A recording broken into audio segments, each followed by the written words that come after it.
Okay, Chair Friedman, over to you.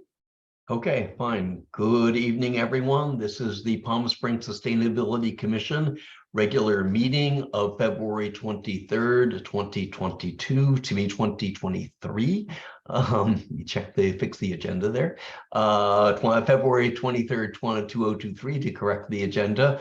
We'll have a call to order at 5:33. And can we do a roll call, please?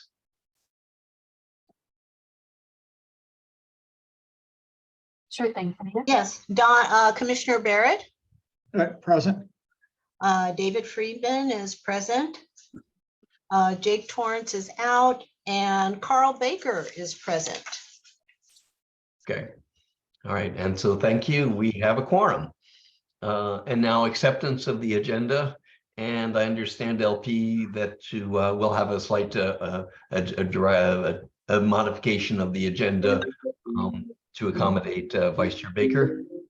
Yes, I would like to propose that we move old business item B1 to the top of the agenda, reviewing the environmentally preferable purchasing policy. So that way we can make sure we preserve our quorum, and then Vice Chair Baker, who has joined us, even though he may not have been able to join us initially, is free to disperse afterwards, as long as we can get that quorum item. So that would be my proposal. Okay, and Commissioner Barrett, that's fine for you?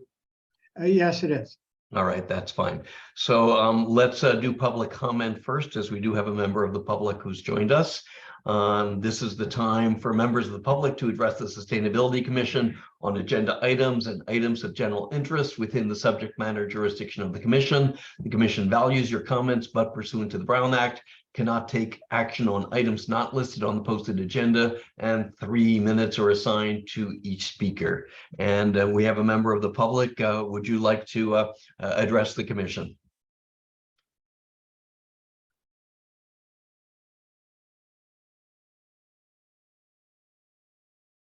Okay, not hearing anything from our member of the public, then let's close the public comments, and then let's move to item B1.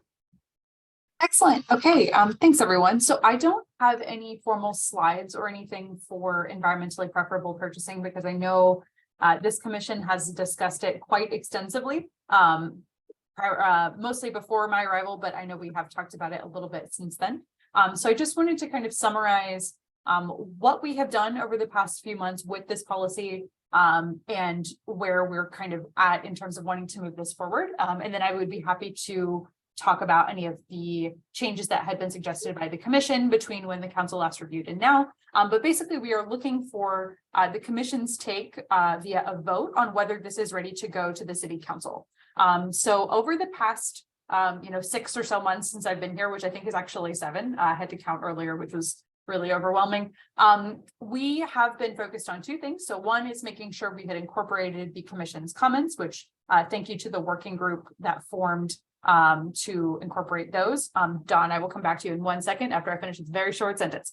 And then we also have worked both with our relatively new Director of Procurement, Kim Baker, and newer than me, Director of Public Works, David McAbee, to make sure that they were also on board and had a chance to raise all of their comments to the final version. There are just some very small changes that were made at the request of city staff, which you will see in the version that you have today, which is probably the source of any differences between the version that you submitted as part of the working group and now.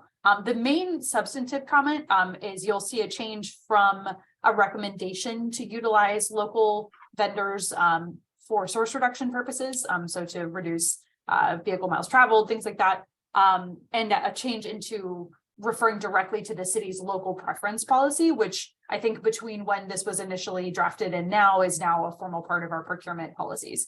So that just kind of, I think, reduces some of that ambiguity. As you all know, we do have a couple of things around SB 1383 requirements around recycled paper in particular, or procuring other waste and recycled products that are also in there, but I believe that was all part of the draft that the commission reviewed. So that's where I'm at. John, I will turn it over, or Commissioner Barrett, apologies, I will turn it over to you for any comments or questions. Okay, yeah, I had just raised my hand just to be in that order to come after you. Excellent. I went through the version that we had approved in May or later, I forget which one it is, the last version that we had done as a board, and perfectly satisfied with this version. It seems to have not introduced anything new or different from what we had said before, other than just a minor point that LP made. So it's with where we were. I think it was the May meeting. All right, thank you to Commissioner Barrett and the working group for moving forward on that. I will note that I specifically focused on the energy and water, and was pleased to see the various comments that I had made about the purchase of carbon-free energy in 3.4B, and also a point that was made by Councilmember Holstage, I believe, at the last meeting, about purchasing of electric vehicles.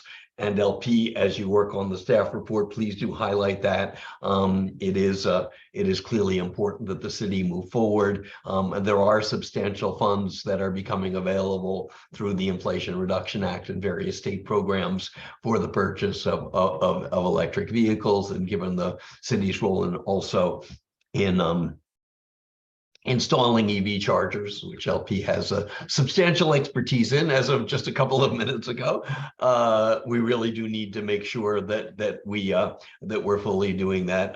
When we did the greenhouse gas inventory in, I guess, 2021 PlaceWorks, what we discovered was that transportation was and remains the single largest contributor to GHG emissions. And while the city can't directly control what people are driving on the city streets, they can control what vehicles the city is driving for its own fleet. So I do want to stress the importance of this policy in moving the city forward in electric vehicle adoption. We have state policies, federal policies, and carbon-free energy from Desert Community Energy to power all of it. So it's a 100% carbon-free cycle that we can use to reduce our GHG emissions through this effort. Vice Chair Baker, any comments or questions on the policy? No, pretty good, thank you. Okay. Well, I think with that, I think we'd entertain a motion for recommendation, approval of the Sustainability Commission, and recommendation that the Palm Springs City Council adopt the environmentally preferred purchasing policy. And Commissioner Barrett, would you like to make that motion as a person very much involved in this process?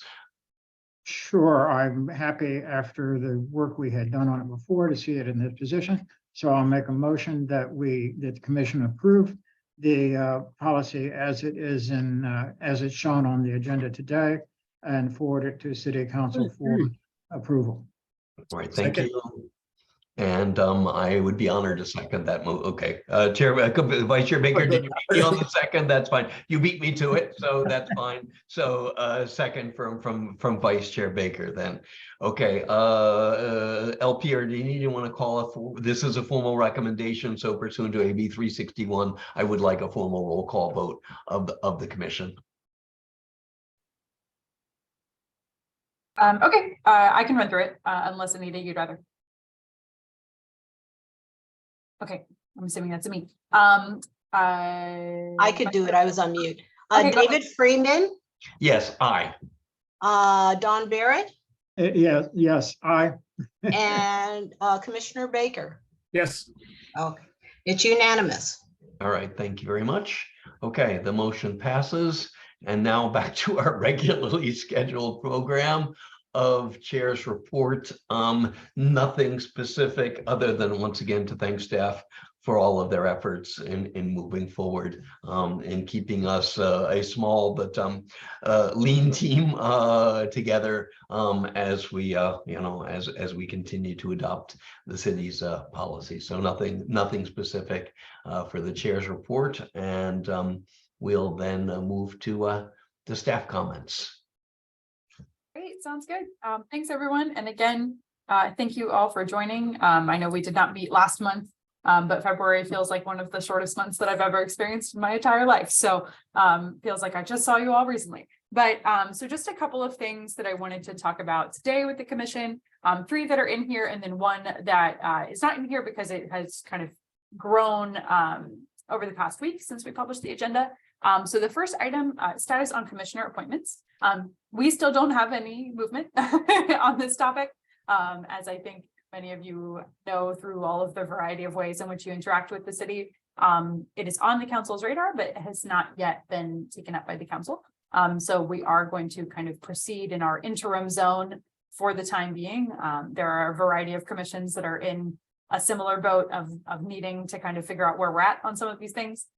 So there is an urgency from, I know from staff, and I believe on the council side as well. But so thanks again to our interim chair and vice chair for interim chairing and vice chairing. And thanks again to the small and mighty group for soldiering on. So that's kind of where we're at on commissioner appointments. No news currently, but you all will be the first to hear the second I hear.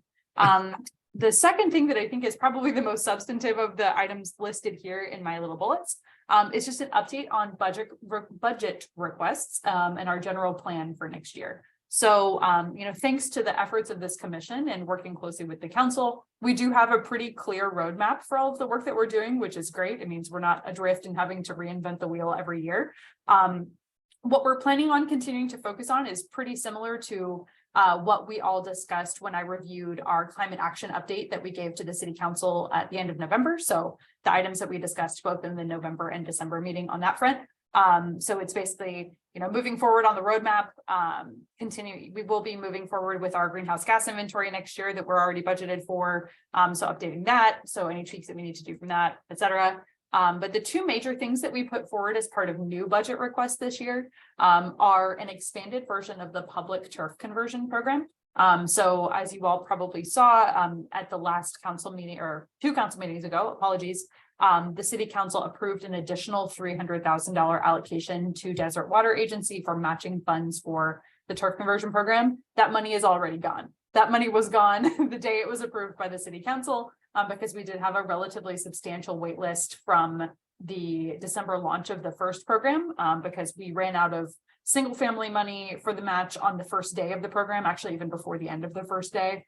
And then we ran out of HOA money about a week and a half later. So we are going to be able to fund a substantial number of additional projects, but we can't take any new applications for the matching grant program, or we can't fund any new applicants for the matching grants this year. So we're proposing for next year, we put in $1 million request to the city council, or to our budget process for general fund funding on that. We'll kind of see where that nets out. 1 or 2 notable changes, and we'll obviously bring these back to the commission if we decide to, or if we get approval to move forward on this. 1 is potentially addressing the cap on HOA projects. So looking at the size of projects that ended up getting approved this year, seeing if we want to make any modifications to get that next tranche of HOA projects in that might be motivated by a slightly higher square footage limit there. The second is working closely with DWA to figure out a better way to enable low income tenants, or not tenants, but property owners and customers to be able to take on these projects, because I think as we discussed in our last meeting, the reimbursement program is great. We do have the $8 per square foot for qualifying low income customers, but getting that sort of upfront allocation can be really challenging, and making the reimbursement maybe not even sufficient in order to do those projects. So DWA has made some good progress, but I don't know if any of their ideas or program proposals are ready for prime time yet. So we're going to hold on that until they get back to us with kind of where they've landed on how to kind of increase the uptake of that particular program. So I'm anticipating we'll get some sense of where to go on that in the next 6 weeks. So maybe not at the March meeting, but potentially the April meeting, we can dive back into some of those program proposals. The other budget request that we made was for kind of to David's point earlier around fleet electrification. So pretty substantial electrical upgrades are needed at our city yard in order to support the amount of charging that we need. We do have some SCE Charge Ready funding for that site, which is great. That's a rebate that takes care of a lot of the electrical upgrades. We're just kind of there's some project management we have to do between fleet upgrades or EV charging upgrades and just other electrical upgrades that need to be done at that site. But then wanting to put a relatively substantial amount of money into buying new chargers and doing those electrical upgrades. So I believe we requested $500,000 for next fiscal year for that program. So those are kind of the two new things that we have put in requests for. The rest, I think we're gonna try to make work within our existing budget, or we're still funded through the franchise fee. So that's kind of that. No new positions that are asked for next year, but that kind of takes me over to my item that didn't make it on my short bullet list, which is that we're in the process of hiring for 2 people right now, which is amazing news. We're so excited. There's soon going to be as many staff as there are commissioners. Thanks to Commissioner Barrett for offering to help us with our interviews next week. So we'll be speaking with 4 finalists next week and hoping to select 2 from that 4 finalist pool. We've got a great pool of candidates, lots of local government experience in lots of different areas, lots of very specific waste experience in particular, but also some buildings and energy experience too. So it'll be interesting, and hopefully in the next couple of meetings, you all will get to meet some new faces, which will be great. What positions are they filling? Yeah, good question. So we have 2 climate and sustainability specialist lines, one of which, or both of which, were allocated by the city council in the last budget. So thanks to the support of this commission for continuing to advocate for us needing new staff. So one of those was actually approved last year due to a variety of happenings. We're hiring for it this year, but then we also were able to get that second position approved for posting and hiring last month. So those are they're basically 2 new roles that are going to be focused. I'm thinking of them as kind of not necessarily subject matter experts, but subject matter leads on particularly around waste, and then buildings and energy is, I think, how the portfolio is going to get divided, but it will sort of depend on the final 2 people and their expertise, because obviously we have a lot more work than just that. And that's kind of just, where we had initially mapped it out. But they're going to be leading on some policy portfolios and doing public engagement, project management, all of those things, and liaising with all of our agency partners, et cetera. Well, that's good. You'll let us know, and hopefully if those folks are on board this time next month, they can join the commission and meeting, and you can introduce them. Yes, definitely. That would be my hope. And then so the final thing on my staff comments here is the status of teleconferencing for commission meetings. So as some of you may have seen from the city council meeting on Tuesday, which is sort of the reason we're now meeting Thursday, the city council has voted to extend the status quo, so to speak. Different commissions within the city are choosing to handle that slightly different ways. For example, the planning commission has chosen to meet next month virtually again and kind of see if the council continues the status quo again, because basically the council has to extend the status quo every 30 days or so to kind of figure out what they're going to be doing. So I would say it would be a good time this month to discuss kind of what you all think about wanting to do with going back to in-person meetings. We do have the ability to run hybrid meetings here from City Hall. So our large conference room, we have some, cameras and audio stuff that now are in place, and we won't be the first people using them. So they do seem to work relatively well for hybrid meetings. But we can also choose to defer, and by we, I mean you all can choose to defer the question until next month, if that makes more sense for this group. But that's all I have. Does anybody have any questions or comments or anything on those items? I have a comment on the turf conversion. Should Okay. I, we perhaps combine the B2, because I think you pretty Oh, sure. much That's true. I think I covered kinda it already also. gave my update. I was Yeah. going to say, but there at the DWA board meeting on Tuesday, they did get some additional funding from the state of approximately $1.6 million. So that would be, and what the city can add on top of that, we would be able to continue that. Certainly in terms of the HOA, it was a small limit given how, the small amount of funds. So a revision to that would be certainly something that we can consider. So presumably you'll bring back to us a sort of, here's a recommended policy for the new fiscal year. So perhaps March or April. March or April, so that would be a good idea there. And in terms of the low and moderate income, what we see often in the energy side is something called direct pay. So essentially the money, if that could work out, the money, the funds would be directly paid to the landscape team who would do that, and so it would not require an upfront payment. So I think that's a potential solution that I believe you and DWA are looking into for that side of the program. So that would be sort of the best practice for that. So in terms of teleconferencing, I think the view of the commission was in person is something we should start working towards. We don't necessarily have to do it next month. Vice Chair Baker, you probably travel more than anybody, so we can, at least in theory, continue to do this on a hybrid basis. I really defer to the two of you. I mean, a 5:30 start date, I am able to make it to City Hall for 5:30 meetings. But you know, if the preference is that we continue at least until the commission, you know, the council sort of directs otherwise, to continue to meet in this fashion, as long as there are AB 361 findings every 30 days. My understanding is that the commission, the council would like us to start moving towards that, but perhaps given the fact that we're only just a few of us and new commissioners will be hopefully coming on, maybe we continue pending further council guidance, that we continue along this route, just to given how small a team we are, and sort of keep our GHG numbers down. So I defer the two of you. I'm available to start coming to City Council, City Hall for the meetings on 5:30s, but you know, you interested in hearing your views. Yeah, I'm also available. Um, Barrett. Yes, in my understanding is that Commissioner Torrens also has travel obligations that frequently interfere with us, so it becomes difficult for us to go back to in person. Okay. So in that respect, because obviously we're literally hanging by a thread of being court. Now I guess it's possible if we could still meet in person, that he could still connect via hybrid. Is that correct? That would still be a possibility. We do, I mean, we have the technology to do it. I think, and as far as how things are proceeding currently, the commissions that are meeting in person do have some commissioners who are joining remotely via the hybrid model.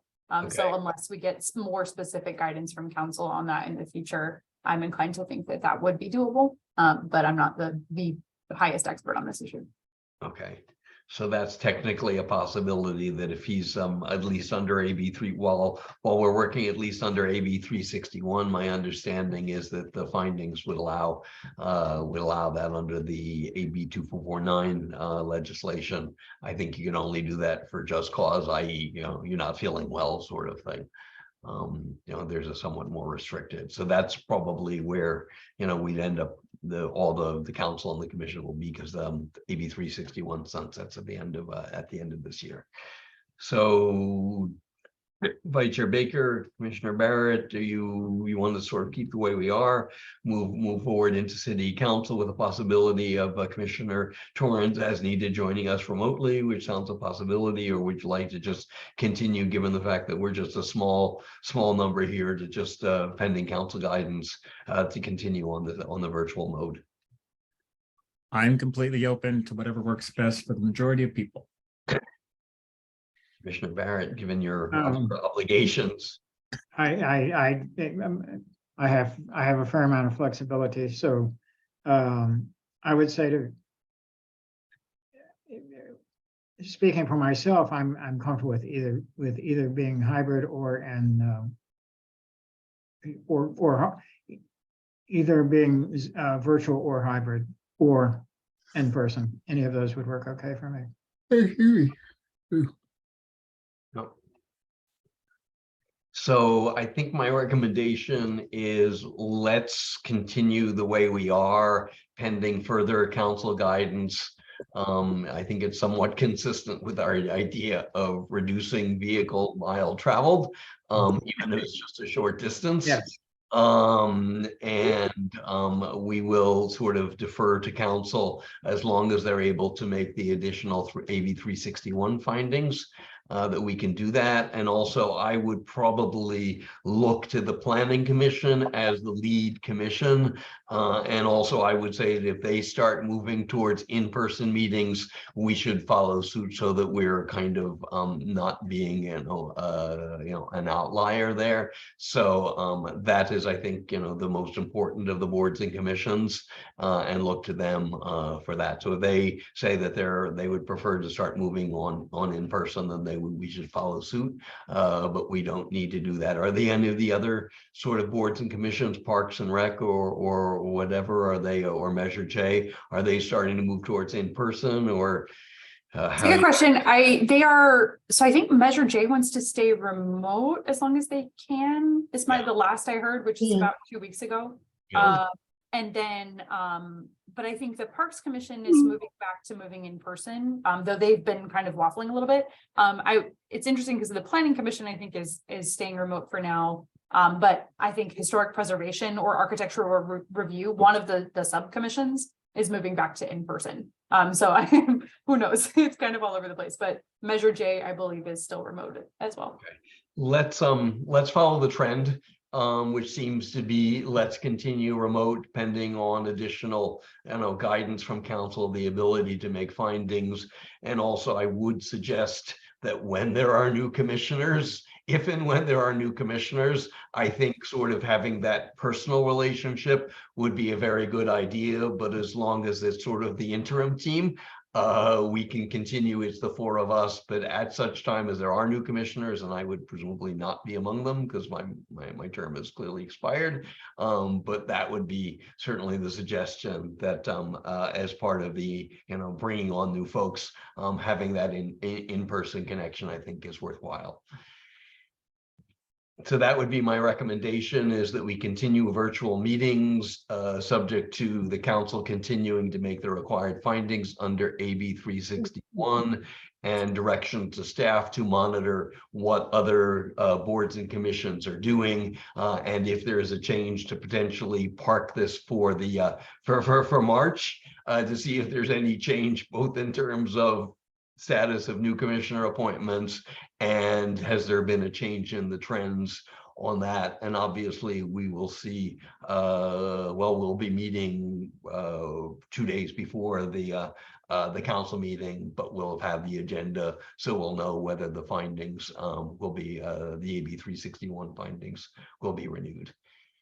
And they may actually be renewed because of the 30 days. Actually, no, it'll just work out because of there are only 28 days in March. So I believe the council will be able to make AB 361 findings on March 23rd, being, I believe, the 30th day after March 21st. So I think they'll just get in under the wire. So let's see where that is, but that would be the recommendation to staff, as let's continue as is, but understand that it may change in the coming months. Is that a consensus from the other members of the commission?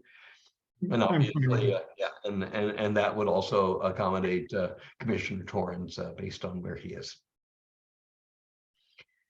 Okay, all right. So that's it for staff comments. The next on the agenda is approval of meeting minutes, and those minutes were circulated, as was the entire agenda, was circulated to the members of the commission. And any comments on the meeting minutes? If not, we can entertain a motion to accept those meeting minutes. So moved. Okay. Yes. All right, second from Commissioner Barrett. Okay, and then I think we can just adopt that by voice vote on the minutes. So we're all in favor. I'll say aye. Aye. Okay, all right, so that's it. Okay, so next to old business, we've done environmentally preferable purchasing property policy, turf conversion update was rolled into staff comments, and now our long-standing favorite topic, implementation of SB 1383. Yes, excellent. Okay, so 4 things I want to cover here. One, just wanted to, really give a big shout out to Anita for her ability in helping us move forward a bunch of these items that I think we were kind of in reactive mode for a while. So thanks to Anita, we have made significant progress, or I would say significant progress on one item, and we are beginning to make significant progress on the second. And these are actually two items that you all have maybe not heard from us in a while, one of which is record keeping requirements, which is very exciting. And then the second is purchase of basically recycled waste products. So record keeping requirements. So this may have been mentioned at previous commission meetings. Obviously I have not been here for the entirety of SB 1383, but one of the requirements for 1383 is that we keep a much more active, real-time and detailed implementation record. So that means everything from monthly tonnages need to be updated into the system, any complaints that the city receives from customers or about customers, anything around any of our outreach and engagement events, basically the whole of our implementation of SB 1383 needs to be stored in effectively a relational database of some type. There are a few entities that have either popped up or pivoted or been offering products here in the state of California to do that. So Anita and I have been interviewing some of them and working to figure out which one is going to be the best. It is all outlandishly expensive for a database, but we're trying to make sure that we can get the best bang for our buck because hopefully this will also ease some of the challenges of our annual reporting cycle, which is no mean feat for tower cycle reporting. So that's one thing that we've been able to make some progress on. The second is recovered waste products, which is shorthanded effectively as mulch and compost. So also under SB 1383, we are required to purchase, I believe it's like 0.08 tons of recovered organic material of some type per resident of the city of Palm Springs. Which at the Department of Finance, statewide Department of Finance's last count was 44,397 residents. So this nets out to just under 4,000 tons of recovered organic material, recycled organic material that we have to purchase annually. You might be thinking, what is 4,000 tons? Is that a lot or a little? Anita was able to gain some data this week asking the city's landscapers how much mulch they use annually, because you can use, basically you can meet this requirement by buying mulch. You can buy compost from the local facilities. You can buy actually renewable natural gas, which is interesting. Like from the wastewater treatment plant, you can use RNG fueling for trucks. You can use that to power, city facilities, things like that. So there's a few different ways you can meet it. But just as a reference, the city's landscapers in all of last year used 16 tons of mulch for the whole city. That is not 4,000 tons. It is quite a lot less. The world in which we can just kind of meet this requirement by buying stuff that we would use at our city parks does not exist. So Anita and I are going to be working over the next couple of weeks to think about what the right combination is between like biogas use, which is actually conveniently something the wastewater treatment plant folks are taking us and the new city manager on a site visit next month, I believe, to maybe talk about that a little bit more. So I'll definitely bring something, anything I learned from that back to this commission, because I imagine you've probably talked about that before. Or, compost giveaways is another thing we can do. So, can we support other local organizations in helping us do those distributions and giveaways? Because basically the goal of this requirement, as I understand it, is to make sure that there is a market for the products that are now being generated based on the diverted waste that we have. So the city is required to spend the amount of money to buy these, to basically hit these procurement targets. So mulch, that's another problem. We're working on that one. And then the other two pieces that I wanted to discuss are around specifically multifamily outreach, and then also pails, buckets. We can't see this very well with this particular blurring, and it's going to take me too long to turn it off, but we've gotten a lot of interest both from the council and then also from residents in making sure that we can distribute some countertop pails to residents, particularly residents who don't have their own green bin. So often that is usually apartment residents, but in some condos or places where, you've got duplexes or something like that, not everyone has their own bin that they can deposit their things, their food waste and yard waste into. So we've gotten a lot of interest, especially after the cities of Palm Desert and Rancho Mirage distributed some pails that are quite similar. So we were able to make contact with some colleagues in the city of LA to learn about their program. Anita did some really great research and turned up some good vendors that have some great options for us. And so we've got a few samples here. We're looking to see basically how many we can purchase and exactly how we would get those out. That we think is going to be a good vehicle for segueing into my fourth item, multi-family outreach in particular. So making sure that we can both get our outreach materials. All these pails have labels on them that have QR codes and some, general information about what goes where. And so we can get really more in front of people who we have a hard time reaching through traditional PSDS channels because they're not account holders. So PSDS effectively does not have a communication channel with them. So that's something that we're hoping to be able to do over the next 2 to 3 months. We've got some funding this fiscal year that we think we can put toward it. And then the final thing that I'll just quickly mention, there's one piece of the PSDS franchise, which is a low income discount program, which is not necessarily SB 1383, but it is related to waste. So that basically provides that account holders for PSDS who qualify for CARE rates. CARE is the only one that made it into the final franchise. CARE and FARA was discussed with the council, but CARE's, so we're trying to adjudicate which of those guidelines is going to be the best because they have different income requirements a little bit. And so basically that would provide for a 15% annual discount up to $25,000 across the program, which is contributed by PSDS. So we're working on getting that application pipeline stood up so people can start applying for that and get a small discount off of their annual waste rates. So it was 80 million information. So I'm happy to take any questions or answer any things that I missed. Yeah, some of this we cover in Scour, Right. and I think that question of consumption of the recycled, the mulch, et cetera, is something that we might put on the agenda. I think we can fit it in with next week's agenda as it is, because we are addressing 1383. So we can put some brainstorming on that into Scour.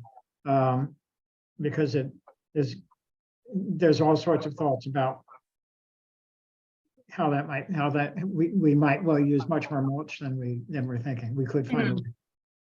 Sure. That would be very helpful.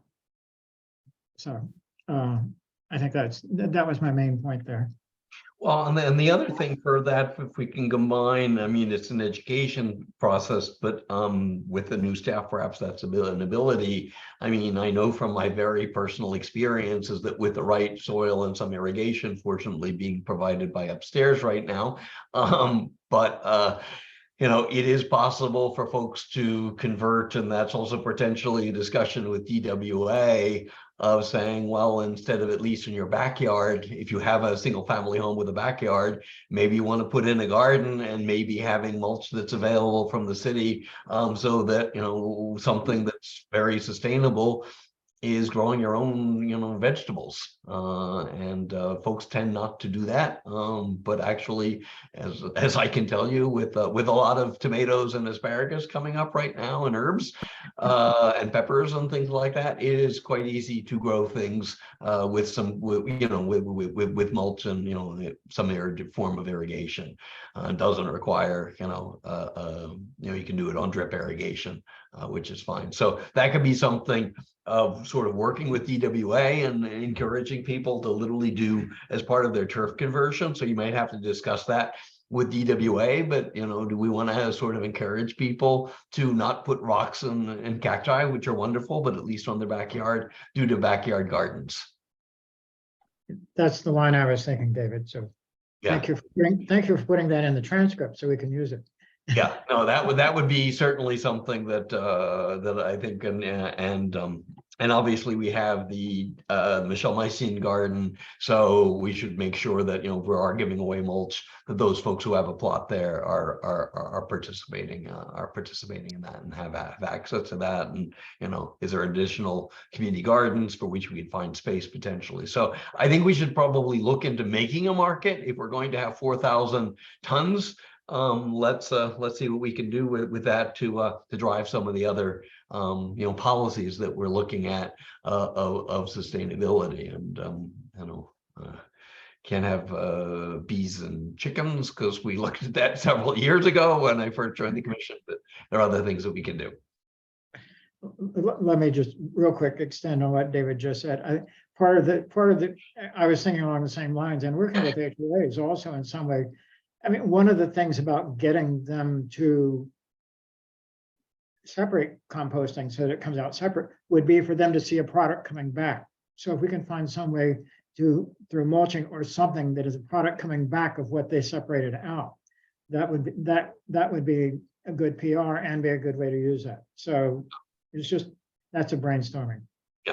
Well, can we sort of ask Scour to sort of look into that and, come up with some recommendations, and that would potentially come back to the full commission, but, look into sort of what are we going to do with 4,000 tons of mulch? Right, yeah. So that would be good then, but I think it's an opportunity that we should try to use. Okay.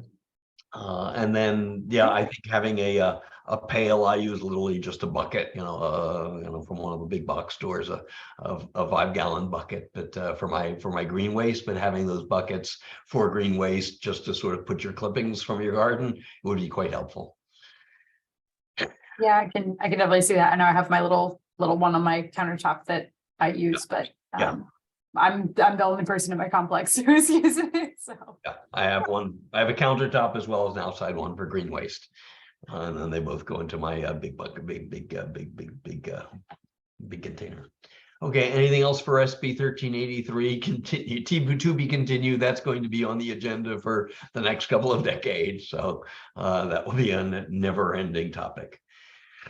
Okay, all right. So if there are no further comments or questions, we can move to new business. Discuss possible events and activations for Earth Day and month.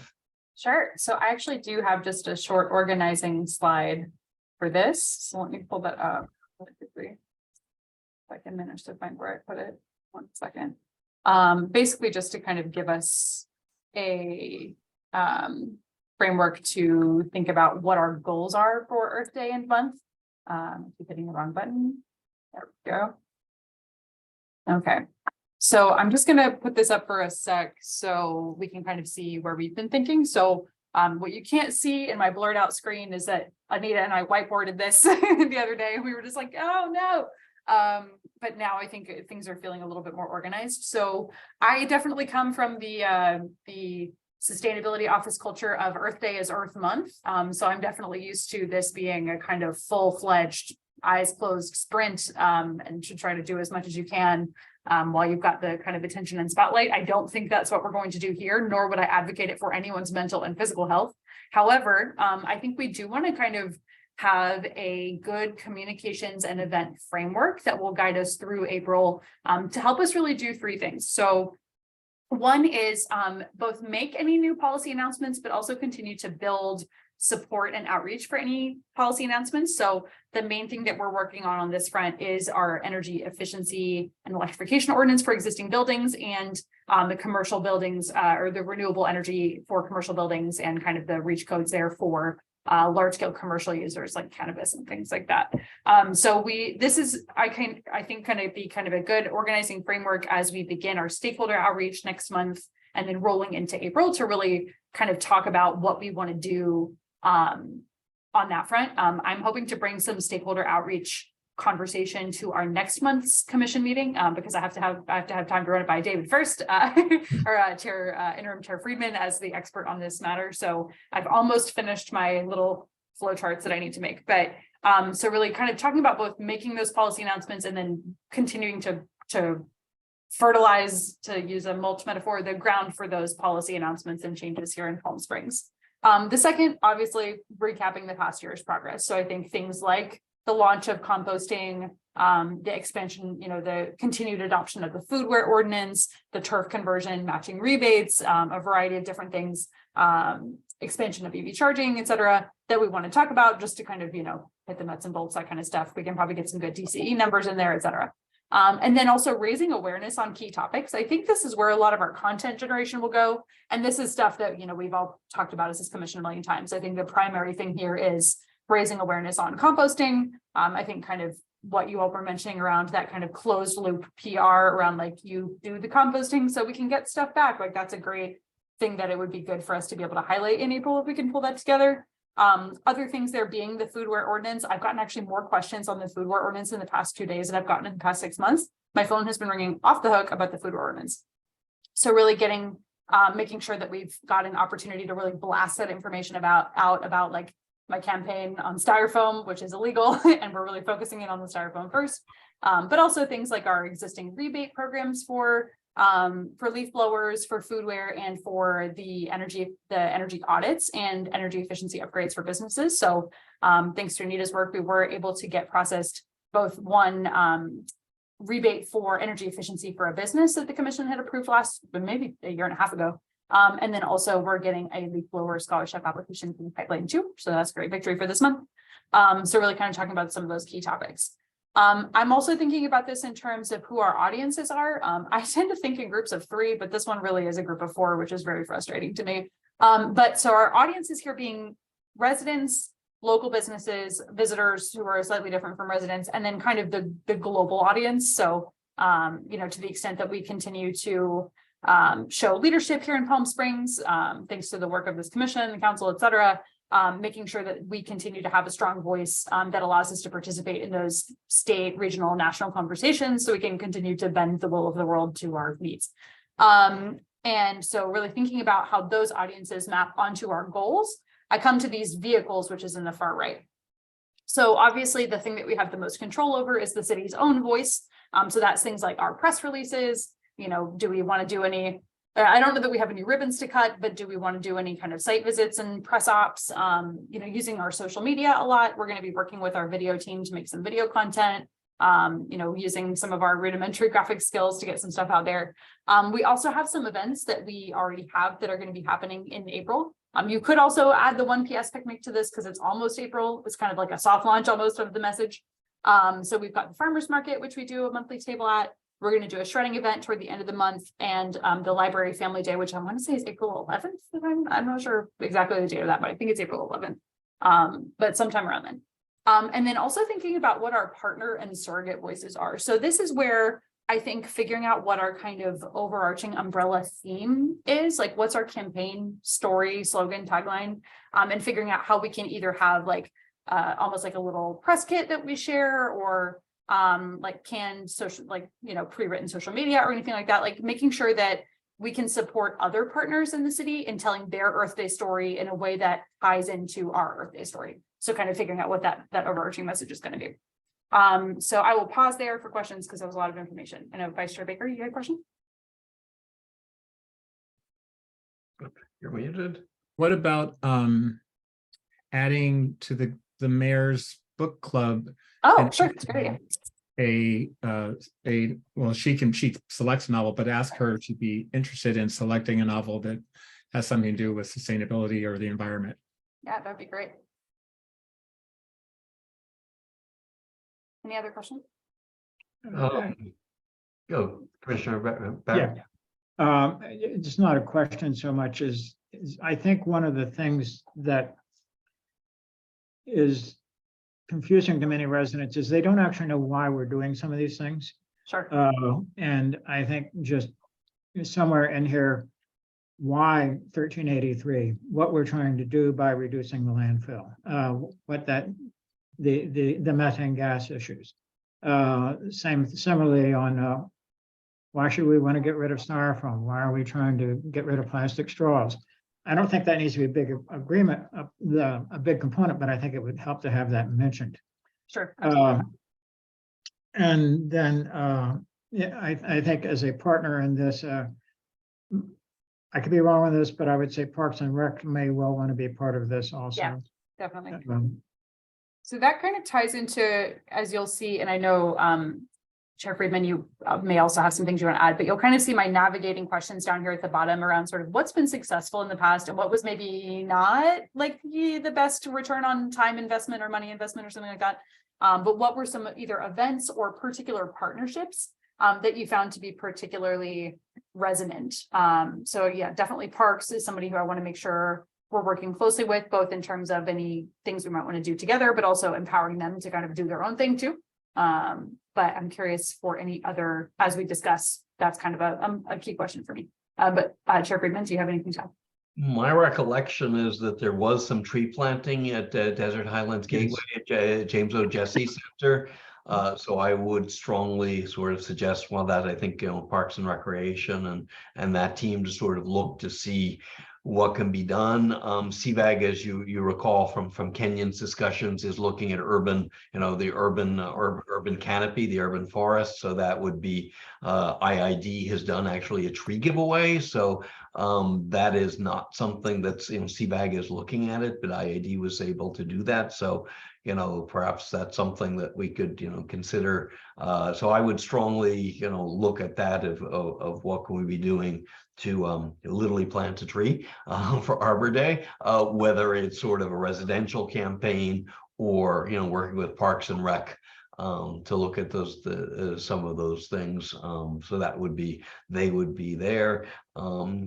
Talk to the Arts Commission, the Public Arts Commission, because maybe they want to have, and we'll talk about in addition to our March agenda, but maybe they've got something, that they can do, a public arts exhibit in connection with, or something at the, at the downtown sort of art park at downtown center. So maybe there's a wedding cake there, but maybe maybe that's something that can be done, a temporary, a temporary art exhibit. So I would suggest them as a partner, and particularly, with the target audience being visitors, among the target audience being visitors, doing something that is there. Obviously, in terms of partners, I'll talk about DCE and our programs, but DCE would clearly be, we're already talking internally about Arbor Day because it's coming up. So certainly coordinate with Burke Ricks on communication on that, and we met today, and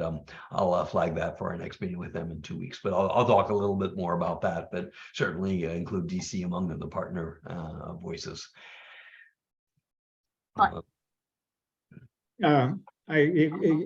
One thing we haven't mentioned, David, is Desert Community Energy. Yeah, no, that's what I was just saying. Yeah, to partner with DCE as among that, and is there a specific event? I did just mention that. So okay, I didn't hear all of that because I was checking something else. Yeah, The 80 whatever anniversary of Palm Springs is in April. And there's going to be a celebration, and it would seem to be that would be a point where we could incorporate Earth Day in some way, Earth issues, sustainability issues. That's great. Thank you. Does anyone have any favorite, or sorry, go ahead, Mr. Baker. Commissioner Fetterman always did the art project with students. Stay tuned. Park that idea. Park that idea, and guess what? It'll be in commissioner comments and upcoming agenda. So stay tuned. If you can keep hold on for about another 20 minutes or so. I didn't hear it. Are there any particular events that you all either had been part of in the past or that you've seen in the city that you thought were really, maybe it's the ones that you've already mentioned, but you thought were particularly good, a good way to engage different audiences, just for fun, like anything in particular that you really liked? Well, there was an event, the dedication of the community garden and also the tree for Michelle. So those were, both of those were, in memory of Michelle. But those brought a lot of people. My recollection is both of those were done in connection with Earth Day, and we haven't really done all that much there. Do we want to?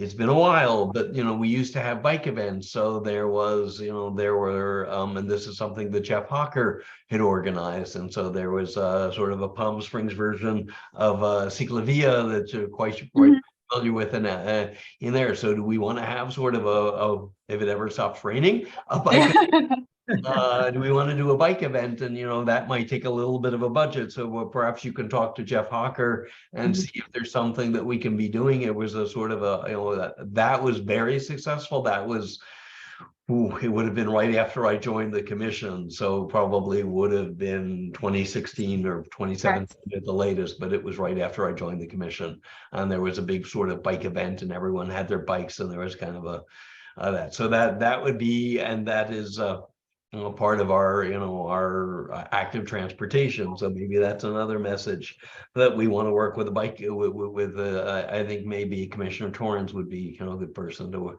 think about that. Sure, absolutely. Yeah, that's something that Max, the transportation engineer, and I have been trying to scheme on doing a little mini Ciclovia thing, especially now that we have the CV Link portion that's open. One of the things that I'm also trying to figure out is like, how could we do like the Earth Day version of Village Fest? Like what alterations or activations could we do around Village Fest? Is it something where we work with the hotels to encourage people to go car free to Village Fest? Do we want to, really be on top of it with recycling volunteers and composting that night? Like, what kind of things could we do there? Yeah, I mean, extra, maybe that's, if you have the pails, maybe a booth from the one of the weeks of the in April, if you have some pails, and maybe you not necessarily want to give it to all the visitors, but Sure. because maybe it's only for Palm Springs folks, but anyway, that would be a possibility there. Sure. Yeah. Makes sense. Certainly, I think a booth at least on one of the weeks of Earth Week would be good, and I could talk to DC about partnering with that. Sure. Yeah, it would be nice to have kind of like a multi-booth of all of the different environmental organizations. I would see with Village Fest doing something around transportation. Because it is mostly not all, but it's a lot of out of towners. Right. And so and something creative about, think about another way to get here. No, sure. I mean, that's also, we haven't really had those discussions, but as somebody who, takes Flixbus all the time, you can take Flixbus to the, literally to right in front of the Bevmo, Sure. Forma, and so that's something that perhaps we could get them to, and their social media. So that would be potentially a partner is, with regular Flixbus. Do we want to sort of have them work with their social media team? And to sort of partner with saying, come carbon free to Palm Springs, and it's they've increased their schedule because there's additional stops now in North Palm Springs in addition to the downtown stop. It's a good idea. And But then there's an issue with at Village Fest, it's usually people from the surrounding communities. Right. From Banning, Marina Valley. There is no public transportation from those locations, especially on a Wednesday night, and especially at 9 p.m. or 8 p.m. We don't have that infrastructure. Yeah, well, that's a whole discussion that Councilmember Middleton and RCTC are clearly working on, but maybe RCTC could join us with a booth and promote their transportation plans, in particular the Coachella Valley Rail Link. That also makes me think that it would be, because I know we've talked in this group a lot about transportation surveys. So I know we talked a lot about the bike survey, which we're still gonna get it out there. But that could be a really interesting place for us to run the survey, is because, we not only have people who are visiting from far away, but also from relatively nearby, and having that kind of regionally connected. Some of those middle mile options could be a good opportunity for us to get a little bit more data. And maybe we're not going to solve the regional, we're not going to solve the Amtrak or, Metrolink or whatever problem, but we might solve the park and ride problem or something like that. So could be a good opportunity to collect some data. And Sunline, because I do understand that they do now have a dial up last mile program. I think that just started earlier this year. So if you can follow up with Sunline. Yeah, for sure. That would be also good to, now that we no longer have the buzz, which was, Also, any potential partnerships with the Indian tribes? I mean, they're really big in the environment, so they say. It would be nice, to have something from the casinos. Maybe I can't think of what they would do, but something. Well, I know Vice Chair Baker, you mentioned the kind of adherence to disposable products that we've been looking inside the into. casinos. Yeah, so that's something that I think that could be it. We haven't had great luck opening the conversational door, despite the fact that my next door neighbor manages the 360 bar. We're trying, but it could be a good wedge to kind of think about, like, okay, maybe like, let's just try it for a month. Like, let's try it for a week. Like, let's pilot something out and we can kind of see how easy this would be to kind of make work. Yeah, and with the spa opening, not necessarily, Oh, by right. I don't think there's you'd have to check with the tribal team Mhm. whether I know it's later this year, but I'm not sure I saw that. I actually think it's supposed to be April. I think it's supposed to be Okay. March, April, when Okay. that portion is opening. For that These- portion. So that would be then the Vice Chair Baker. That's a really good idea, and particularly they might be interested. The spa will all be about personal wellness, so that could potentially fit in with their message. And I don't know what the season is for is it the Thunderbirds, the hockey Oh, the Firebirds? Firebirds. We could do something fun like, well, I guess you're not going to bring your recycling to the arena, but You try. I like where your head's at though. maybe distributes. But that's more than Palm Springs too. That's the whole Coachella Valley. It doesn't really hit the city itself. It could be an interesting place though to get our city, our regional cities together potentially. Because we do have a kind of a Coachella Valley wide attendee group there. I'll be going to my first Firebirds game in 2 Something weeks. exciting and new that everyone's talking about. It'd be nice to use that energy for good. Yeah, absolutely. Well, if we have Fuego at our booth, that would definitely bring people. But that's another good suggestion, Vice Chair. Oh yeah, that's a great idea. Great. I love a mascot. That would definitely bring folks to the booth. Come to see the sustainability booth and get your selfie with Fuego. Or we That's- could just make it kind of fun and just have a big wheel and like spin to get a free ticket to, I'm spending their money for them. Yeah. But I think, you know what I I've think learned? that if we're looking at partner voices, Yeah. that would be a good partner.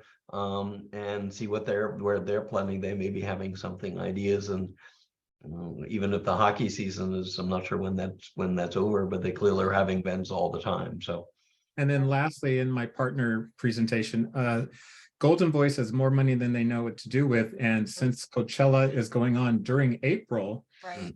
it would be nice to, and I think they do try make at least an effort to, I've never gone, so I don't know, but I think that you try and make an effort for the trash and recycling there. And that's a really good crowd to attract. It's a young, affluent crowd that really understands the message of sustainability, to somehow partner with Golden Voice, even if just messaging, just having signs and things. Yeah, it's a great.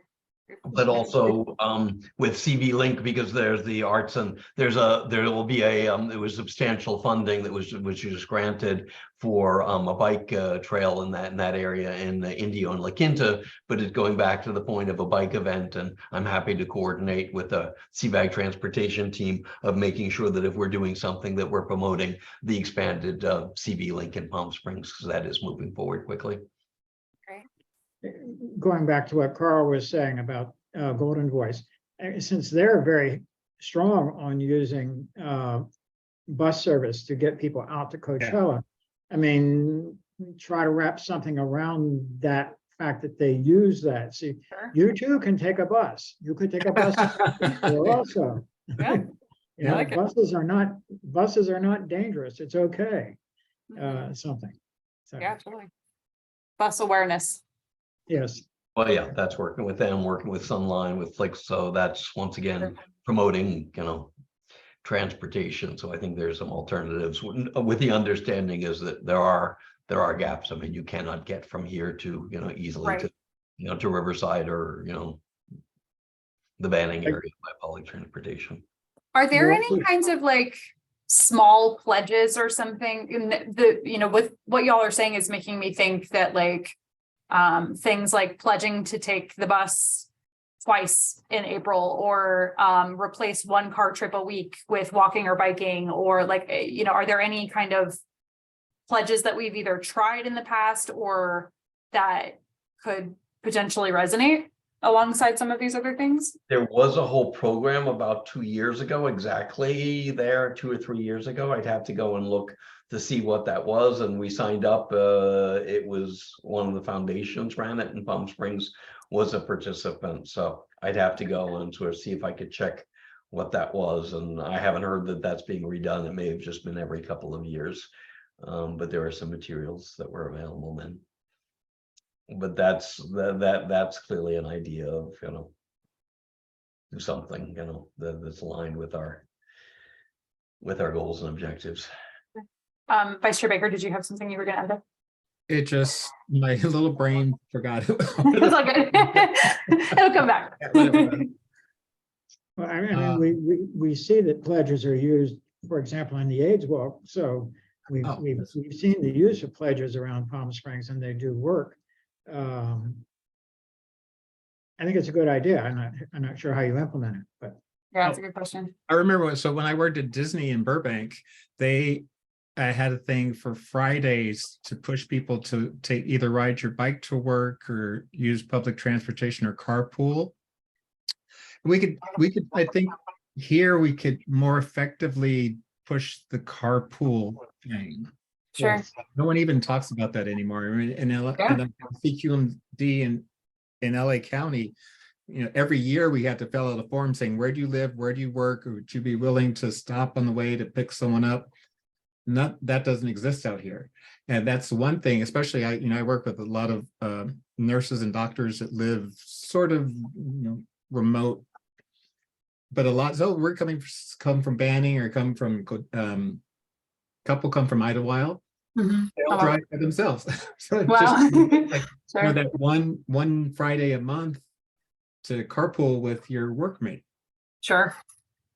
Yeah, that's a great idea. I started a personal tradition that I could not do yesterday because of the wind, but that I call Walk to Work Wednesday. So I walk to work on Wednesday, which is feasible for me because I live 3 miles away, but I like the idea of kind of doing like one day a month, like encourage carpool or like a walk pool or bike pool, even if people don't want to do it by themselves, or like a bus crew, that kind of stuff.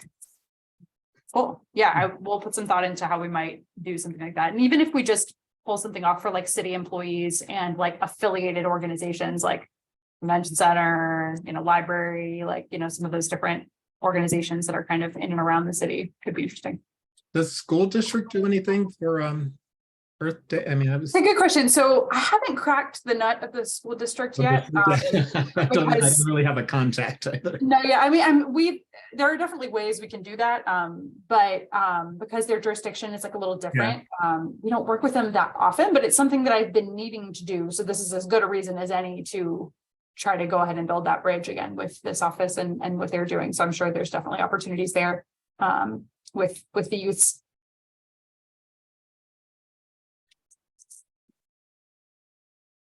Okay, there are a lot of ideas, and maybe Yeah. LP will come back to us next month with a program, and let me know. I can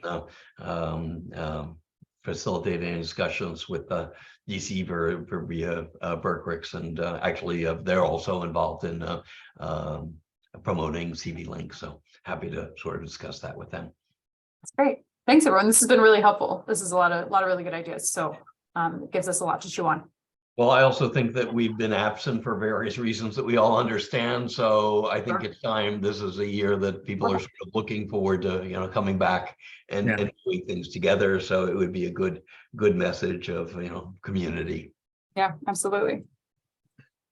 Awesome. Thank you. Okay, good discussion. We probably went beyond the 20 minutes, but it was useful. Okay, subcommittee and commissioner reports. So the next is standing subcommittee on waste reduction, Commissioner Barrett and Commissioner Torrance. So Commissioner Barrett, anything additional to report beyond what we discussed on SB 1383? I've given some agenda items to LP. We're meeting next week. And we've been a little bit, we've mainly been discussing SB 1383 for an extended period, and that's where we stand. There are some other things coming up that we will be addressing and revisiting some older things like leaf blowers and things like that. Okay, and I have heard somebody mention that they went to a popular restaurant in town and were surprised that they were continuing to get styrofoam. So that's on our list. Yeah, there is still some additional, work to be done on that. Because I've seen almost everyone has now bamboo or recyclable little containers. And I I have think my. our- I love I it. know I've got so many of them now. I think we're in an 80-20 right now. We're like 80% of people are mostly doing the right thing. And we've got that 15-20% who are really holding on, who are just like, they gotta get that styrofoam out like their lives depend on it. So, so luckily it means that we don't have to get to everyone, but we do have some pretty entrenched people who are committed to the foam. You mean like Rick's Cafe? Oh, did I say that? Yeah. Making a little note of that. Anyway, that's, that's a continuing discussion of working with them and seeing, I can send you an email about the restaurant, offline, the restaurant that Fred mentioned. Okay, so look forward to that then. Ad hoc committee on strategic planning and general plan. I mean, nothing specific. I did talk to the folks in planning, and that may have been actually the discussion LP that we had at the down the block at opening night with Chris, but waiting for the Housing Community Development Department to certify the city's housing element, and that would, I believe, that has to go back to council at some point. So that's a key element in the general plan. And if there's any further input, you can let us know. We did provide some comments, and the planning commission, we at sustainability had worked very closely with the planning commission, and that's now 3 years, 2.5 years ago in the summer, I think, of 2020. But it's been a while, but we worked on some language that did go into sort of the vision statement. And I don't think that was ever formally adopted by council. So it went through the planning commission, led the efforts. And then Vice Chair Baker, you were on that special, that special general plan committee. Yeah. And I don't think it's sort of been revitalized, but There's a meeting. No, we are going to have a meeting this year. They did send the email out. Okay. All right. So if there's Sure. something Still- going on, you can let us know then. So that would be good then. Okay, so that's a bit of a stay tuned then. Solar and green building, I'll save DC and IREN for the end, but there was a workshop just this afternoon on what's called the Solar App Plus, which is the app to have automated permitting of solar platforms. And LP, I looked at my notes after that webinar. My first contacts with National Renewable Energy Lab were in the summer of 2020. So they had contacted me because of the work that I had done back in 2018 on the Soul Smart, and so this was a logical, if you're a Gold Soul Smart city, you should be partnering with NREL to get a Go Solar app. So so I've actually, what I did after the webinar is there's a couple of points that I asked for clarification on the SB 379 reporting, because there's a requirement that the city adopt solar app no later than, in our case, September 30th, 2024. Hopefully we'll have it done long before then. There's some reporting requirements. I asked them to clarify the reporting requirements, but the way I understand it is that those reporting requirements are tied to the compliance deadline. So since Palm Springs wouldn't have to adopt SB 379 solar app until September 30th, 2024, we don't have to actually do the reporting until after that. But I've asked for confirmation on that. And then also I went straight to NREL. My contact there, Jeff Cook, is absent for a few days, but I asked for some guidance to assist on the integration. So I'll get you that, but obviously that's a priority, and since I'm knowing that. And also at the webinar, and LP, we've had these discussions. The solar app folks are looking to expand to include heat pumps, so you also get a permit for heat pumps, and that's a project that we're working on via IREN to also talk about that. Vice Chair Baker, you're on mute. I'm not sure if you have a question. What is a heat pump? Very good question. So so you can take out your boiler, your gas-fired boiler, and instead of paying a ton of a huge gas bill to the gas company, you can pay an electric bill to Desert Community Energy. Hopefully there are some savings there, but essentially that is part of the, and it is required for, there's both space heating, so you can replace it with, it's essentially on the space heating side it's a reversible air conditioner. So instead of taking the hot air from outside and cooling it in the winter, it does that, but it reverses the valve in the winter, and you're taking the cool air and you're warming it up. So that's for space heating, and for water heating is essentially it's an electric tank. These are tanked boilers that you can put in your closet, and now they're mandatory for new construction under the energy code. So they're part of the state's electrification movement, and it's something we're looking at Inland Regional Energy Network to encourage their adoption. And it's basically a lot more efficient than like electric resistance heating or other Yes. old types of electric heating, because it's using that kind of like bi-directional thing, kind of like reversible air conditioner. I think it's probably the That's In Palm Springs, which are substantially what we call the mixed fuel of gas for space heating and water heating, they would replace those. And obviously, with the benefit of Desert Community Energy, you can have 100% carbon-free energy. So that's part of our GHG electrification goals. And my 10 seconds is only that I replaced my heating and air conditioning with a heat pump, and it is tremendously less money. Yeah. All right. Well, that's great. It's quite a savings. That's good news. Sorry, Vice Chair Baker, are you concurring that this sounds needed? How much does it cost to install it? It really Well, depends on that's a different size. question. Yeah.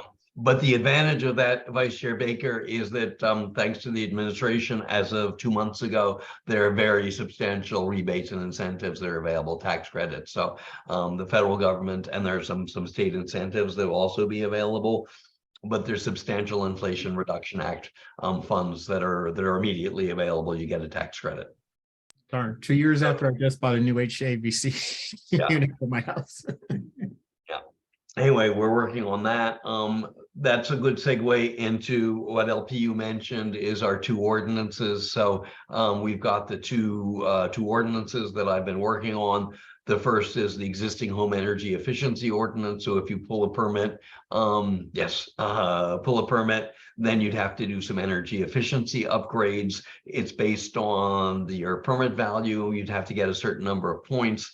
And if you do one of the frequent Palm Springs extreme makeovers that we know happen a lot, particularly in my neighborhood, then you need a lot of points, but getting a heat pump is one place that you can get points. So that's something that we're encouraging, and as LP knows, we're waiting for an updated cost effectiveness study, and LP will talk about outreach there.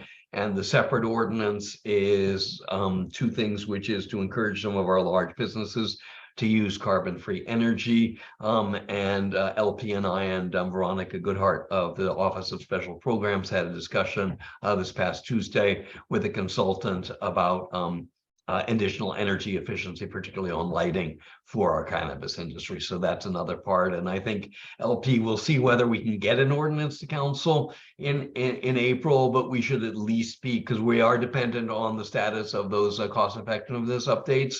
But what I'll be doing is I'll be working on updating the renewable energy ordinance and get that to you. And then we should probably have a sit down with some of the policy folks, particularly planning and Flynn, because there's some policy issues that I'd like guidance on, and Veronica. So I'll draft that, and then probably next week if I have some time, and then let's plan for a sit down sometime in March.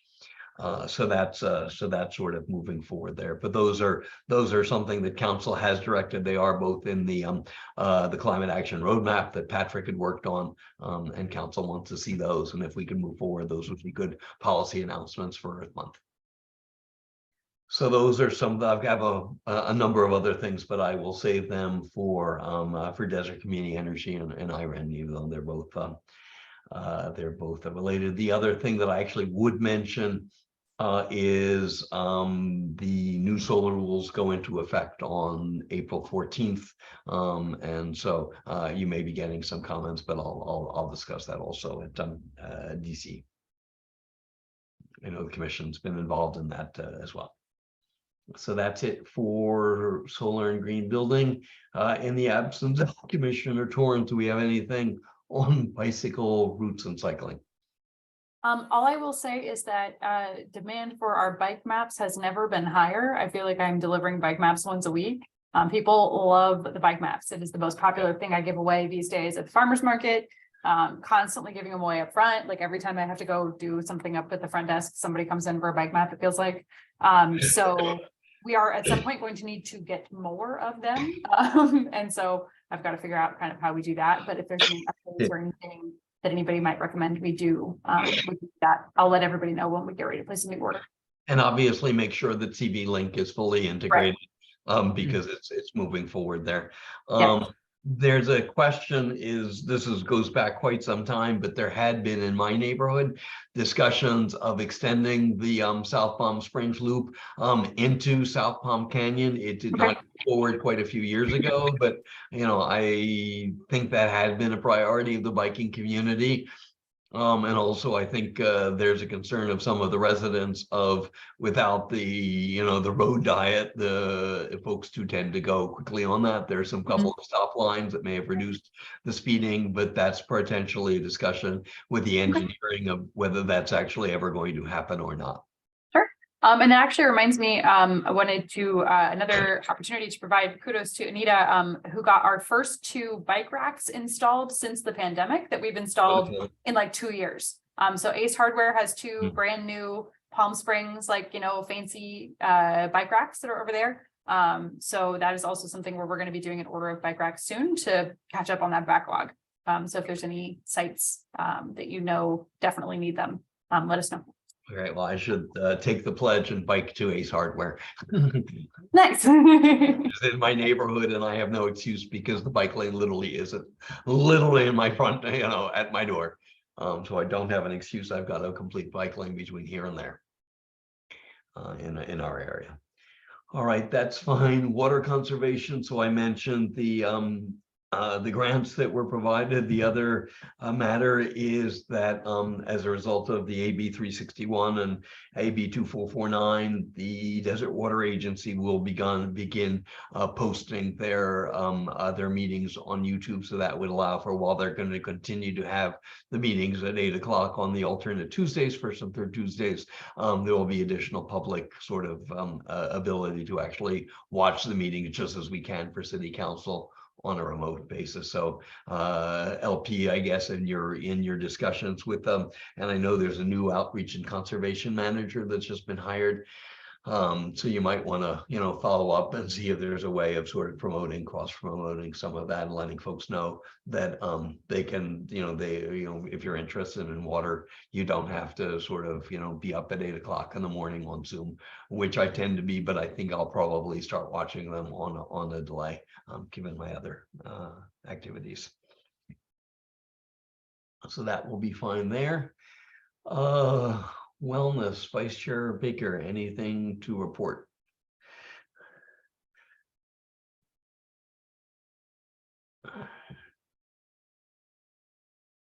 Vice Chair Baker, anything to report on wellness? My mouse is dying. Nothing to report at this time. Nothing on the smoking ordinance is still. Haven't heard anything back from them yet. Okay, all right. Obviously, we've got a new council there. Okay, Desert Community Energy, Inland Regional Energy Network. A lot of things are happening on both fronts. So at the DCE meeting a few weeks ago on February 6th, I presented sort of as a sort of information item, but we are going to be out. Desert Community Energy is going to be looking for new procurement. There is an order that was just voted out of the California Public Utilities Commission that requires additional procurement from all of what we call the load serving entities. And this would be, of course, renewable procurement to help the state achieve both its reliability and greenhouse gas reduction. So that just came through this morning.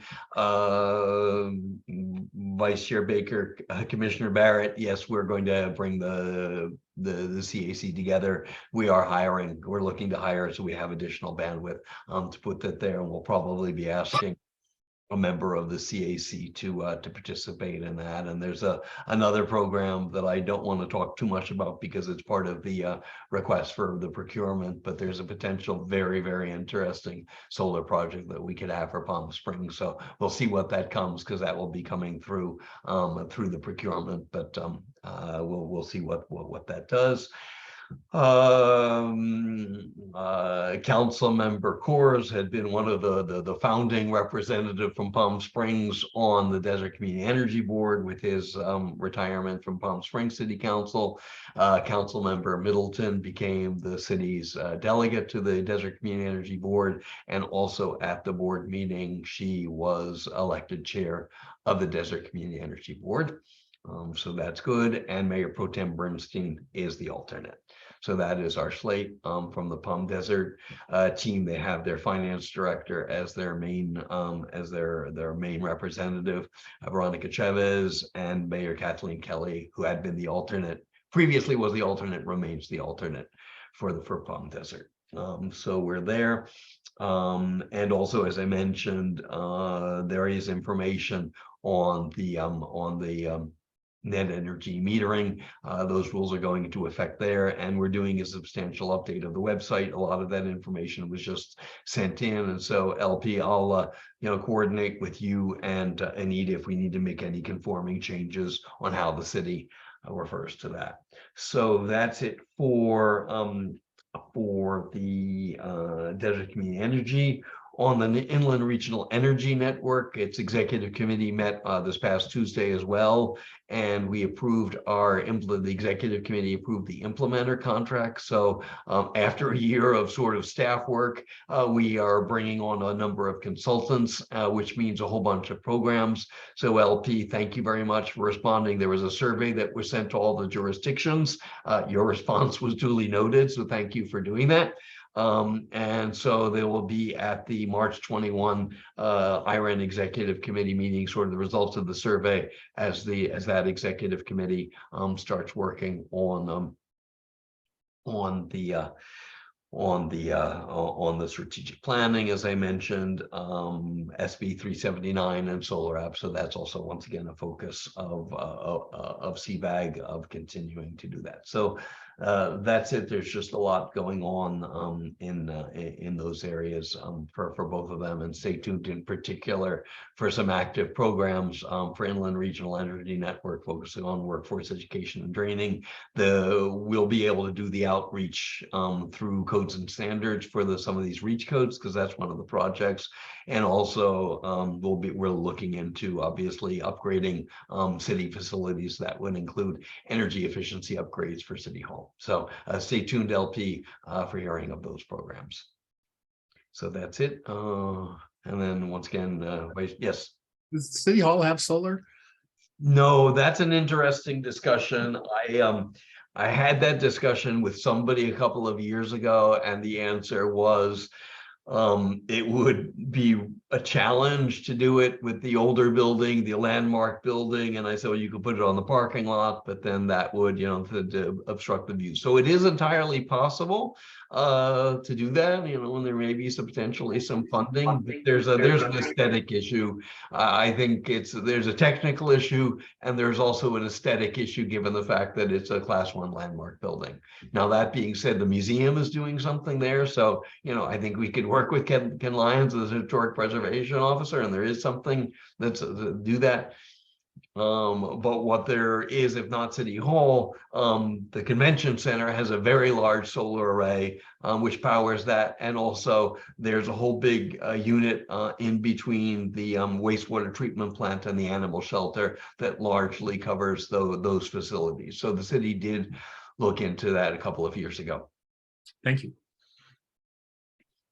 So we'll see what can be done there. But I think the other issue is like insulation and other, making sure that we do that, and that also could potentially, electrification measures, if heat pumps are going to be more efficient than some of the other issues. So we'll look into that. Okay, Commissioner Barrett, anything you want to comment?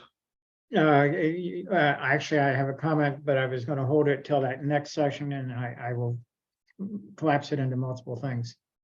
Okay, about Commissioner request.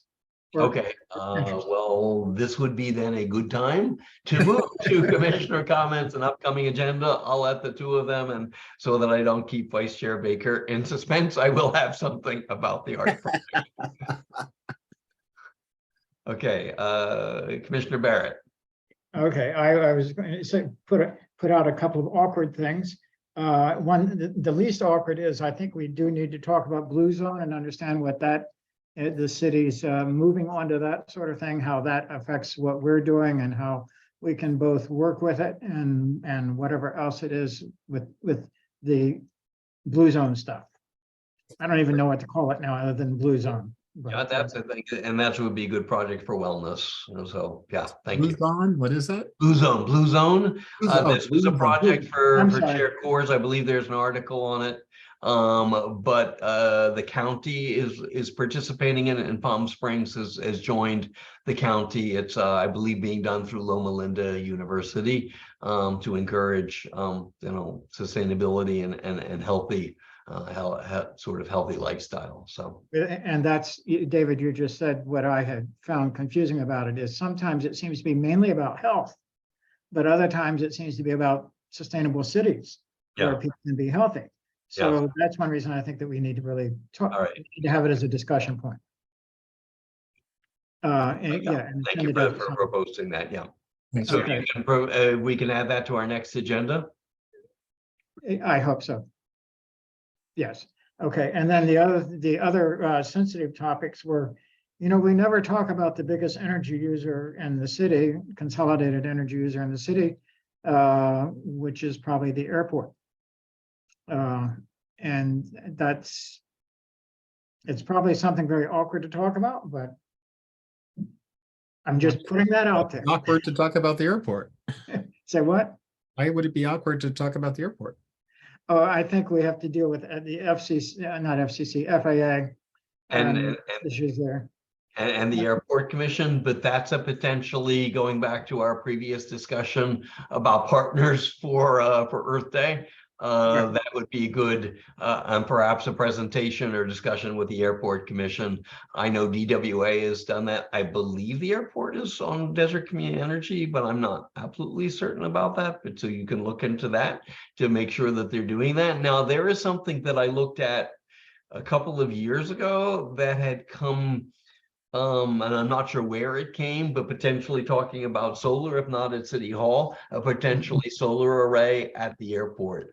Right. And that is there is FAA or had been FAA funding for that. Some of the airports are putting solar arrays, and obviously there's an FAA grant. So perhaps the airport commission could and the airport staff could look into what they can be doing there.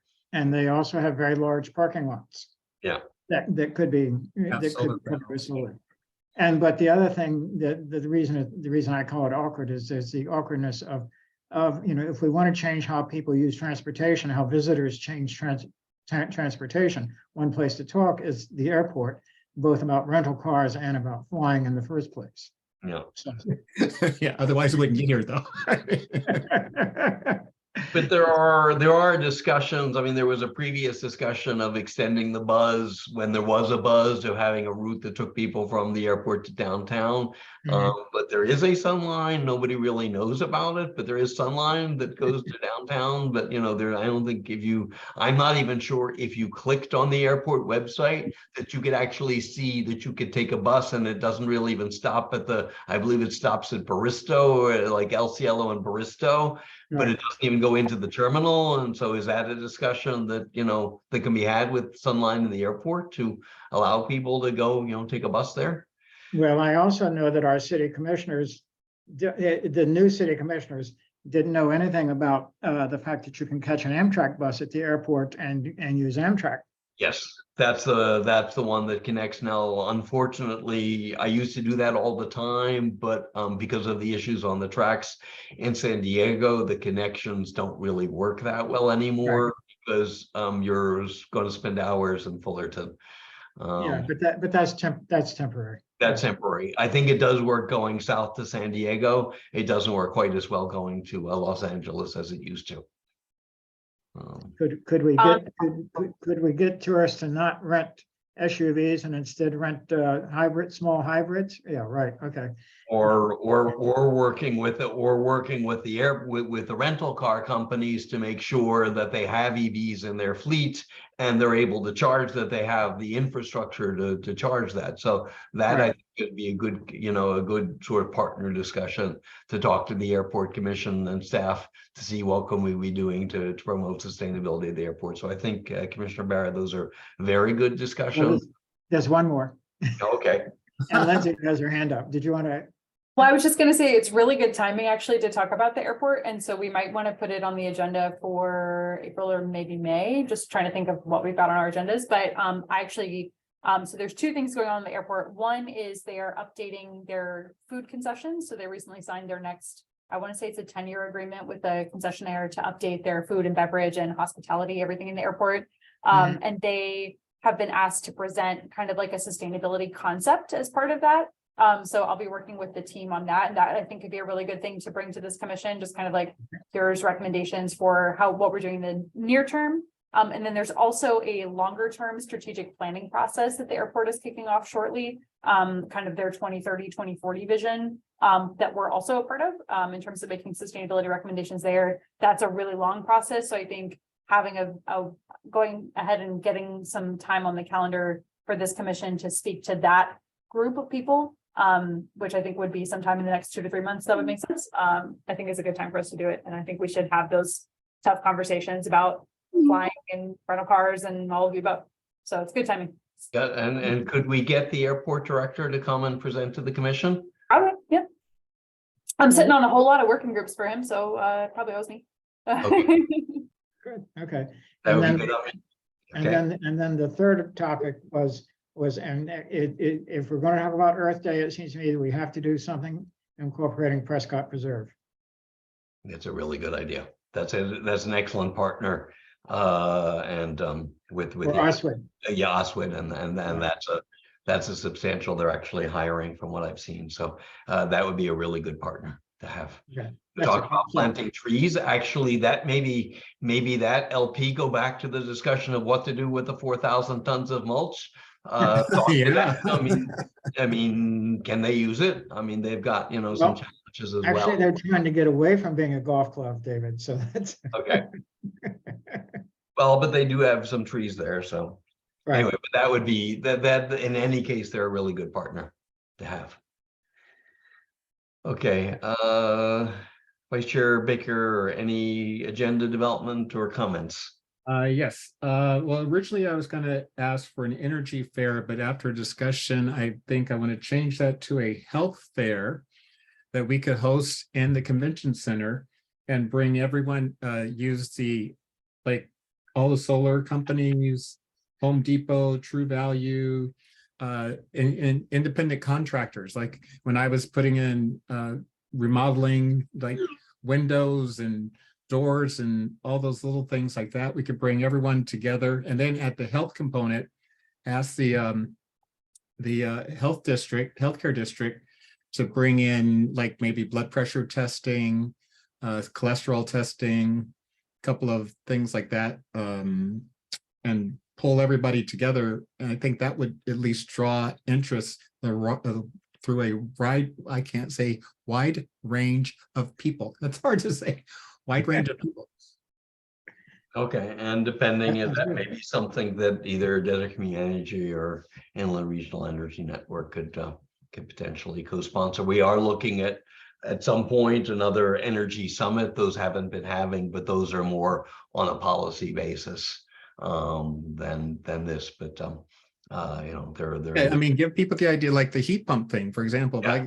Well, That's actually something that that's a really good idea, because that is an IREN, that is one of the things that we clearly want to be doing. And so we're going to be discussing heat pumps, of like how to encourage people to have heat pumps. And that's an education both to the contractor community, because my discovery of doing it myself was some contractors knew better than others what the appropriate equipment was. was. So that's something that potentially I'll talk to the, we're having our first kickoff meeting with the consultant, Frontier Energy, on the 8th of March. So I can potentially look for that of a potential sort of, forum event or something. So that's a good idea.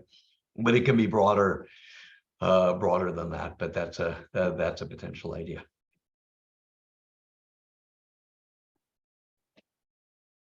Okay. All right. And I gotta sort get of- on a plane and you gotta go to the airport and get on a plane in 2 hours. Okay, all right. And the cliffhanger is Jen Futterman contacted LP and myself last night. She would like the commission once again to sponsor the environmental art fair. So thank you for raising it because it wasn't on the agenda. I'm bringing it up as upcoming agenda. And I would ask LP if you can follow up with Jen and, see what we did and bring back to the commission for next month's meeting a formal proposal for our approval. So sorry to keep you hanging, but since it wasn't on the agenda, I did have a slot for it on the agenda. But thank you for raising that topic. So we'll see it there. All right, well, if there are no further commissioner comments on upcoming agenda, I want to thank staff and my fellow commissioners for an excellent meeting. We will now adjourn at 7:13 to the next regularly scheduled meeting of the Palm Springs Sustainability Commission, subject to further guidance to council, but Which is what date exactly? Yes, about to do that on Tuesday, March 21st. At 5:30 p.m. once again virtually, subject to any further guidance that council would give us. All right, got it. We're good. Okay, all right. Thank you again, staff and commissioners, and see you next month on Zoom. Thank you. Thank you. It went well.